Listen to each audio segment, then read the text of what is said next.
সামরা ইবনে জুনদুব রাদিয়াল্লাহু তাআলা আনহু বলেন, সাল্লা রাসূলুল্লাহ সাল্লাল্লাহু আলাইহি সাল্লাম ফাকবালা আলাইনা বিওয়াজহিহি, আল্লাহর নবী একদা ফজরের সালাত আদায় করে আমাদের মুখামুখি বসলেন। আল্লাহর নবী ফজরের সালাত আদায় করে আমাদের মুখামুখি বসে তিনি বলছেন, হাল রাআইতুমাল লাইলাতা রুয়ান, তোমরা কি রাতে কিছু স্বপ্ন দেখেছো? ফাইন রা আহাদুন কাসাহা, যদি আমাদের কোনো কিছু কেউ স্বপ্নে দেখতো তাহলে আল্লাহর নবীর সামনে বলতো, জি হ্যাঁ আমি এই স্বপ্নে দেখেছি, আমি এই স্বপ্নে দেখেছি। ফায়াকুলু মাশাআল্লাহ তাআলা, তখন আল্লাহর নবী সেই স্বপ্নের তাবির করে দিতেন। শোনো তোমার স্বপ্নের তাবির হলো এই, শোনো তোমার স্বপ্নের তাবির হলো এই, এইভাবে তিনি স্বপ্নের ফলাফল দিতেন। একদিন তিনি বললেন, হাল রাআইতা আহাদুন মিনকুম মিনাল্লাইলা আল্লাইলাতা আল বারেহাতা, তোমরা গত রাত্রে কোনো কিছু স্বপ্নে দেখেছো কি? কুলনাল্লাহ, আমরা বললাম জি না, আমরা কিছু স্বপ্নে দেখিনি। তখন আল্লাহ রাসূল বলছেন, ইন্নী রাআইতু আল্লাইলাতা রাজুলাইনে, আমি গত রাত্রে নিজে স্বপ্নে দেখছি দুইজন মানুষ। আমি নিজে মুহাম্মদ সাল্লাল্লাহু আলাইহি সাল্লাম দুইজন মানুষকে স্বপ্নে দেখলাম। ফাতায়ানি, তারা দুইজন আমার নিকটে আসলেন। ফাখাজা বেয়াদাইয়া, তারা দুইজন আমার দুই হাত ধরে নিলেন। ফাখরাজানি ইলা আরজিন মুকাদ্দাসা, তারা আমাকে বাইতুল মুকাদ্দাসের দিকে টেনে নিয়ে যেতে লাগলেন। ফাতাইনা আলা রাজুলিন জালিস, এইভাবে আস্তে আস্তে একটা লোকের পাশে চলে আসলাম, যে লোকটা বসে আছে। ওয়ারাজুলুন কায়েমুন, পাশে একটা লোক দাঁড়িয়ে রয়েছে। অফিয়াদেহি কাল্লুবুন মিন হাদিদিন, যে লোকটা দাঁড়িয়ে রয়েছে তার পাশে একটা হাতে একটা বাঁকা লোহার লাঠি রয়েছে। ইদখুলু ফি সিদকিহি, এই লোহার লাঠি সে তার মুখের ডান দিকে ঢোকাচ্ছে। ফায়াশুক্কু সিদকাহু, ঢোকিয়ে ছিঁড়ে ফেড়ে পিছন দিকে নিয়ে যাচ্ছে, ছিলে চিরে পিছন দিকে নিয়ে যাচ্ছে। ওয়াফলু বিসিদকিহি লাখার, এই লাঠিটা বের করে আবার মুখের বাম দিকে লাগাচ্ছে, মুখের বাম সাইডকে চিরে পিছন দিকে নিয়ে যাচ্ছে। ওয়া আদা খাদ্যহু কামা কানা, এই বাম দিকের সাইড চিরে ফেলতে না ফেলতেই দেখা যায় ডান দিক ঠিক হয়ে গেছে। ফায়াফালু বিহি, আবার ডান দিকে লাঠি লাগিয়ে এইভাবে চিরে ফেলছে ওই লোহার লাঠি দিয়ে। আমি বললাম, মা হাজা, একই দৃশ্য, ব্যাপারটা কি, একই কথা, এই লোকটার মুখের দুই সাইডকে চিরে ফেলা হচ্ছে কেন? কালা, তারা দুইজন বলল, ইনতালেক, চলতে থাকেন। ফান্তালাক না, আমি কিছু না বলে চলতে থাকলাম। চলতে চলতে ফাতাইনা আলা রাজুলিন মুস্তাজিন আলা কাফাহু, চলে আসলাম একটা লোকের কাছে। দেখি লোকটা চিত হয়ে শুয়ে আছে, মাথার পিছন দিক মাটিতে আছে, মুখমণ্ডল উপরের দিকে আছে, চিত হয়ে শুয়ে রয়েছে। ওয়ারাজুলুন কায়েমুন বেয়াদিহি ফখরাতুন সাহারা, পাশে একটা শাখরা, পাশে একটা লোক দাঁড়িয়ে রয়েছে, তার হাতে একটা পাথর রয়েছে, বড় পাথর। এসদাখবে ইরাসাহু, এই পাথর দিয়ে তার মাথাকে ভেঙে চৌচির করে দিচ্ছে। ফায়জা যারা বাহু তাদাদাহাল হাজারো ফান্তালাকে ইলাইহে লিয়া খোঁজাহু, যখনই পাথরটা মারছে মাথার উপর লেগে মাথা একবারে ফেটে চৌচির হয়ে যাচ্ছে, পাথরটা ছিটকে দূরে চলে যাচ্ছে। ওই লোকটি পাথর নিয়ে আসতে যাচ্ছে। ফা আদার আসহু কাবলা ইয়ারজা ইলাইহে, পাথরটা আনতে না আনতেই দেখে মাথা ঠিক হয়ে গেছে। ফাজারা বাহু, আবার মারছে, আবার মাথা ফেটে যাচ্ছে, আবার পাথরটা নিয়ে আসছে, আবার মারছে। এইসব দৃশ্য আমি বললাম, মা হাজা, একই দৃশ্য, এ কেমন কথা? তার মাথাকে এইভাবে পাথর দিয়ে চিরে ফেলা হচ্ছে কেন? ফাটিয়ে দেওয়া হচ্ছে কেন? চৌচির করে দেওয়া হচ্ছে কেন? ব্যাপারটা কি? কালা, তারা দুইজন বললেন, ইনতালেক, চলতে থাকেন। ফান্তালাক না, কিছু না বলে আমরা চলতে থাকলাম। চলতে চলতে চলে আসলাম হাত্তা আতাইনা আলা নাকবিন মিসলিত তান্নুরে আলা হুজাইকুন ওয়া আসফালাহু ওয়াসে, একটা গর্তের পাশে চলে আসলাম। গর্তটা হচ্ছে চুলার মতো, ওই তন্দুরি রুটি যে চুলাতে সিদ্ধ করা হয়, চুলার উপরের দিক সংকীর্ণ আর নিচের দিক প্রশস্ত।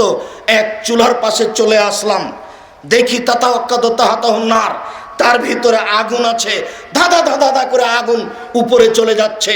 ফাইজা খামেদাত রাজাউ ফিহা, যখন আগুনটা কমে যাচ্ছে তখন দেখছি সব কিছু যেটা আছে তার ভিতরে, আগুনের ভিতরে, সেগুলি নিচে চলে যাচ্ছে। আর যখন আগুনটা উপরের দিকে যাচ্ছে তখন মনে হচ্ছে আয়াখরুজু মিনহা, সব কিছু বাইরে বের হয়ে পড়ে যাবে। যতবার উপরে চলে যায় ততবার মনে হয় যে ভিতরে যা কিছু আছে সব বের হয়ে পড়ে যাবে। আবার যখন নিচের দিকে চলে যাই তখন দেখি সব কিছু ভিতরে চলে গেল। ফিহা রিজালুন ওয়া নিসাউন, ওরা তাতে দেখি পুরুষ এবং নারী উলঙ্গ অবস্থায় জমা ধরে আছে। দাদা দাদা করে উপরে চলে যাচ্ছে, আবার নিচে চলে যাচ্ছে, আবার ধাঁধা করে উপরে চলে যাচ্ছে, জমা ধরে আছে, আবার নিচে চলে যাচ্ছে। দৃশ্য খুব ভয়াবহ। আমি বললাম মাহাজা, একই দৃশ্য। কালা, তারা দুজন বললেন ইনতালেক, চলতে থাকেন। ফান্তালাক না, কিছু না বলে চলতে থাকলাম। চলতে চলতে ফাতাইনালা নাহারিন মিন দামিন, চলে আসলাম একটা রক্তের নদীর কাছে। দেখি নদীতে রক্ত, পানি নেই, রক্ত দিয়ে নদী পরিপূর্ণ। ওরা জুলুন আলা ওয়াস্তিন নাহারে, দেখি একটা নদীর মাঝামাঝিতে একটা লোক পড়ে রয়েছে রক্তের নদীতে। ওরা জুলুন কায়েমুন আলা সাত্তিন নাহারে, আর একটা লোক দাঁড়িয়ে আছে সেই রক্তের নদীর পাশে। অফি এদেহি ফেহরাতুন সাখরা, তারও হাতে আছে একটা পাথর। কুল্লামা আরাদা এক রোজা রামার রাজুল ফিফিহে ফারাদ্দা হাইসো কানা, যতবার লোকটা ওই রক্তের নদী থেকে উঠে যাওয়ার চেষ্টা করছে ততবারে পাশ থেকে মারছে তার মুখের উপরে পাথর। পাথরটা মুখে লেগে একবারে লোকটা ছিটকে আবার রক্তের নদীর মাঝামাঝিতে চলে যাচ্ছে। যতবার উঠার চেষ্টা করে ততবার এই পাথর তার মুখের উপরে মারে। দৃশ্য আমাকে খুব অবাক মনে হলো। আমি বললাম মাহাজা, একই দৃশ্য।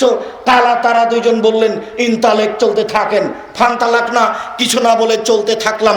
ফাতাইনা আলা আলা রাজাতিন আজিমা, চলতে চলতে চলে আসলাম একটা বিশাল গাছের কাছে। বাগান, বড় একটা বাগান। ফিহা সাজারাতুন আজিমা, দেখি সেই বাগানে একটা বড় গাছ, খুব বড় গাছ। ওয়াসিলি সাজারে সাইখুন, সেই গাছের পাশে একটা বৃদ্ধ মানুষ বসে আছেন। ওরাজুলুন কায়েমুন অফিয়াদেহি কাল্লুবুন, রায় গাছটা থেকে নিকটে একটা লোক আছে। সে লোকটার হাতে লোহার একটা বাঁকা লাঠি রয়েছে। ইউকে দুন্নারা, বারবার লাঠি দিয়েও আগুনকে উত্তেজিত করছে, বারবার লাঠি দিয়েও আগুনকে উত্তেজিত করছে। ফাসায়দাবিয়া সাজারা, তারা দুজন আমাকে দুই গাছের উপরে নিয়ে চলে গেলেন। ফাদ খালানি দাঁড়ান, একটা ঘরে ঢোকালেন। মারাই তো হাসানা কাত্ত, আমার জীবনে এত সুন্দর ঘর, এত উত্তম ঘর কোনোদিন দেখিনি। ফিহেরে জালুন অনেসাউন, ওরা ফিহেরে জালুন অশিবিয়ান অসাব, তাতে দেখি মহিলা আছে, পুরুষ আছে, যুবক আছে, বৃদ্ধ মানুষ আছে। ফাখরা জানি মিনহা, তারা দুইজন আমাকে সেই ঘর থেকে বের করে নিলেন। ফাসায়দাবিয়া সাজারা, গাছের আরো উপরে নিয়ে চলে গেলেন। ওয়াদ খালেনি দাঁড়ান, আর একটা ঘরে ঢোকালেন। হে আহসান আফজল মিনহা, এই পরের ঘরটি আগের ঘরের চেয়ে অনেক অনেক অনেক বেশি উত্তম। পরের ঘরটির বিবরণ দেওয়া খুবই কঠিন। ফিহা শাবুন ওয়া শাইখুন, তাতে দেখি বৃদ্ধ মানুষ আর যুবক মানুষ। পরের ঘরে দেখি বৃদ্ধ মানুষ আর যুবক মানুষ। এইটুকু দেখতেই আমি তাদেরকে বললাম আখবেরিনি আমার রায়তল্লাইলাতা, শোনো, তোমরা দুইজন শোনো, এতক্ষণ পর্যন্ত যা কিছু দেখলাম আমাকে বুঝিয়ে বলো এগুলি কি। কালা, তারা দুইজন বললেন না, জি হ্যাঁ, যা কিছু আপনি দেখলেন সব আপনাকে আমরা বুঝিয়ে বলবো, শুনুন। ওয়াম্মার রাজুল রাআইতাহু ইসদাকু শুদকুহু, ওই যে আপনি দেখলেন একটা লোকের মুখকে লোহার লাঠি দিয়ে চিরে ফেলা হচ্ছিল, সে লোকটি হচ্ছে রাজুলুন কাযযাব, মিথ্যা কথা বলতো। মিথ্যা কথা বলার কারণে তার এরকম ঠোঁটকে, মুখকে চিরে ফেলা হচ্ছে। ইফলবেহি ইয়াউমাল কিয়ামা, বিচারের দিন পর্যন্ত এইভাবে তার মুখকে চিরে ফেলা হবে। যারা মিথ্যা কথার আশ্রয় নেই, মিথ্যা কথা বলে, মরার পর থেকেই তাদের এই শাস্তি হতে থাকবে বিচারের দিন পর্যন্ত। ও আমার রাজুল ইসদাখরা আসহু, তারপরে যে আপনি একটা লোককে দেখলেন চিথে শুয়ে রয়েছে, পাথর দিয়ে তার মাথাকে ভেঙে চৌচির করে দেওয়া হচ্ছে। ফারাজুলুন আলেম, তিনি হচ্ছেন আলেম মানুষ, বিদ্যা অর্জন করেছিলেন বটে।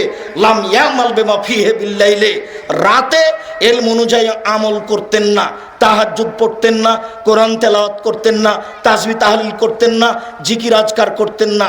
বিদ্যা শিখেছিলেন বটে, কিন্তু আমল না করার কারণে তার মাথাকে ফাটিয়ে চৌচির করে দেওয়া হচ্ছে। আপনি একটা বই পাবেন, বইয়ের নাম বক্তা ও শ্রোতার পরিচয়। সেইখানে একটা অনুচ্ছেদ আছে আমলবিহীন আলেমের পরিণতি।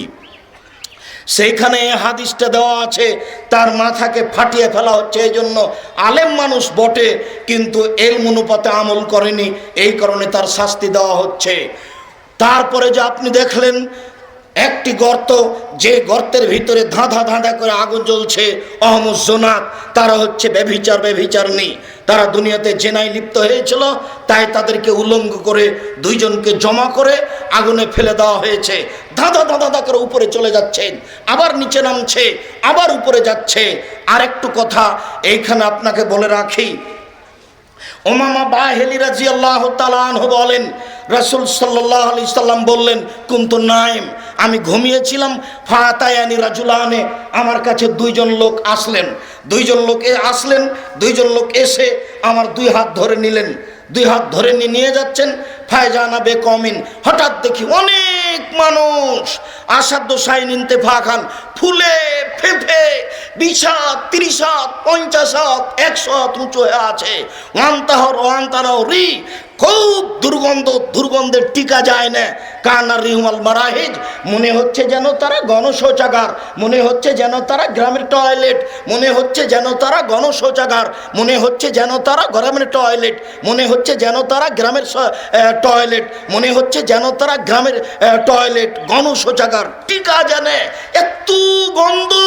আমি বললাম, জিবরাইল মান হাওলায়ে, এরা কারা? ছি ছি ছি ছি ছি ছি, একই কথা জিবরাইল, এরা কারা, একই ব্যাপার। তখন জিবরাইল বললেন, অহমুজনাতা জাওয়ানি, এরা হলো ব্যভিচারনী। সাবধান থাকুন, অবৈধ সম্পর্কে এই কথা বলা হয়েছে। আল্লাহ নবী বলেছেন, যারা জেনায় লিপ্ত হয় মহিলা মানুষ, তাদের লজ্জা স্থানের গন্ধে জাহান্নামীরা জাহান্নামে থাকতে পারবে না। যেসব মহিলারা জেনায় লিপ্ত হয়, তাদের লজ্জা স্থানের গন্ধে জাহান্নামীরা জাহান্নামে থাকতে পারবে না। মহাপাপের এইটি হচ্ছে একটি বড় মহাপাপ, ভয়াবহ পাপ। ওই যে দেখলেন গর্তের মধ্যে আগুনের ভিতরে জ্বলছে, তারা হচ্ছে ব্যভিচারনী। তারপরে আপনি দেখলেন একটি লোক রক্তের নদীতে পড়ে আছে। যতবার নদী থেকে উঠার চেষ্টা করছে, ততবার পাশ থেকে পাথর মেরে তার মুখকে ভেঙে চৌচির করা হচ্ছে এবং রক্তের মাঝামাঝিতে করে দেওয়া হচ্ছে। হুয়া আকেলু রেবায়ে, হচ্ছে সুদখোর। এই হাদিসটা দীর্ঘক্ষণ থেকে অনুবাদ করছি এই বাক্যটা বলার জন্য। অত্র হাদিসে একটা বাক্য আছে সুদখোরের, সেটা হচ্ছে এই, যারা সুদ খাবে তাদেরকে রক্তের নদীতে ফেলে দেওয়া হবে।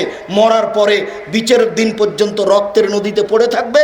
যতবার নদী থেকে ওঠার চেষ্টা করবে, ততবার তার মুখের উপরে পাথর মেরে তার মুখকে ভেঙে দেওয়া হবে এবং রক্তের নদীর মাঝামাঝিতে করে দেওয়া হবে। তারপরে যে আপনি দেখলেন বড় একটা বাগান, সেই বাগান হচ্ছে জান্নাতের বাগান। আর যে দেখলেন একটা বিশাল গাছ, সেটা হচ্ছে জান্নাতের গাছ। ওই যে দেখলেন গাছের পাশে হেলান দিয়ে বসে আছেন একজন বৃদ্ধ মানুষ, তিনি হচ্ছেন ইব্রাহিম আলাইহিস সালাম। আর তার সামনে দেখছেন কতগুলি বাচ্চা ছেলে, সেগুলি হচ্ছে আওলাদুন্নাস, সাধারণ জনগণের বাচ্চা। আর যে পাশে দেখলেন একটা লোক লাঠি নিয়ে আছে, লোহার লাঠি, ইউকেদুন্নারা, আগুনকে উত্তেজিত করছে। ওহ মালিক ও খাজেনিন নারে, ও হচ্ছে জাহান্নামের মালিক। তাকে জাহান্নামের আগুনকে উত্তেজিত করার দায়িত্ব দেওয়া হয়েছে, সে জাহান্নামের আগুনকে উত্তেজিত করছে। ফাম্মা আনা দারুল আলাতে দাখালতা, ওই যে প্রথম ঘর যেটাতে আপনি ঢুকেছিলেন, যেখানে দেখলেন বৃদ্ধ মানুষ, যেখানে দেখলেন যুবক মানুষ, যেখানে দেখলেন মহিলা মানুষ, যেখানে দেখলেন বাচ্চা ছেলে, দারু আম্মাতিল মুমিনিন, সেটা হচ্ছে সাধারণ মুমিনের ঘর। এটা হলো সাধারণ মুমিনের জান্নাত। আম্মা দারু আল্লাতি দাখালতা, হ্যাঁ, যে এই যে এখনই আপনি এই ঘরটাতে ঢুকলেন, এই ঘরটা হচ্ছে দারু সোহদায়ে, শহীদদের ঘর। যার কারণে আপনি দেখতে পেলেন এখানে বৃদ্ধ মানুষ আর যুবক মানুষ। এই জান্নাতে এই ঘরে শুধু রয়েছে যুবক আর শুধু রয়েছে বৃদ্ধ মানুষ, এরা হচ্ছে শহীদ। এবার আপনি শোনেন, আম্মা আনা, আপনার ডান হাত ধরে আছি আমি হচ্ছি জিবরাইল। এই যে আপনার বাম হাত ধরে আছেন, ইনি হচ্ছেন মেকাইল। আমি জিবরাইল আর ইনি হচ্ছেন মেকাইল। ফারফারা আসাক, আপনি মাথাটা একটু উপর দিকে করেন। ফা রাফাতুর আসি, আমি মাথা উপর দিকে করলাম। ফায়দা মিসলুজুল্লাহ, দেখি খুব সুন্দর একটা টকটকে ঘর, ঝকঝকে ঘর, ছায়া হয়ে আছে, খুব সুন্দর ঘর।